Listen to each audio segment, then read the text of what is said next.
নরসিংদী ৪ আসনের বিএনপি মনোনীত প্রার্থী সাবেক সংসদ সদস্য ও বীর মুক্তিযোদ্ধা সর্দার সাখাওয়াত হোসেন বকুলকে মনোহরদী উপজেলা প্রেসক্লাবের নবনির্বাচিত কমিটি ফুলের শুভেচ্ছা জানিয়েছেন।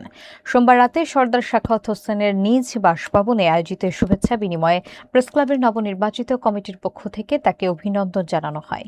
বিস্তারিত দেখুন মোহাম্মদ এমরুল ইসলামের প্রতিবেদনে।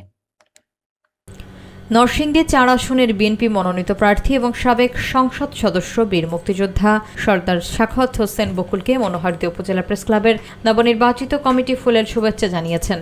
সোমবার রাতের এই সৌহার্দ্যপূর্ণ অনুষ্ঠানে উপস্থিত ছিলেন প্রেসক্লাবের নবনির্বাচিত সভাপতি কামাল উদ্দিন বাদল, সাধারণ সম্পাদক খন্দকার সেলিম রেজা, সহসভাপতি তাজুল ইসলাম বাদল, সহ সাধারণ সম্পাদক মাওলানা এমরুল ইসলাম, কোষাধ্যক্ষ মোহাম্মদ শফিকুল ইসলাম, দপ্তর সম্পাদক আল মমিন হোসাইন সজীব, প্রচার সম্পাদক আরিফুল ইসলাম, কার্যনির্বাহী সদস্য সাখাওয়াত হোসেন সহ সম্মানিত সদস্য কবির হোসেন, আলামিন, আব্দুর রাকিব ও হিমেল মিয়া।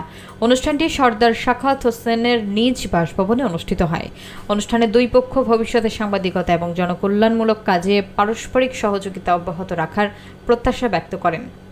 এই শুভেচ্ছা বিনিময় অনুষ্ঠান স্থানীয় রাজনৈতিক ও সামাজিক মহলে ইতিবাচক বার্তা দিয়েছে, যা সাংবাদিকতা এবং রাজনীতির মধ্যে বন্ধুত্বপূর্ণ সম্পর্ক দৃঢ় করবে।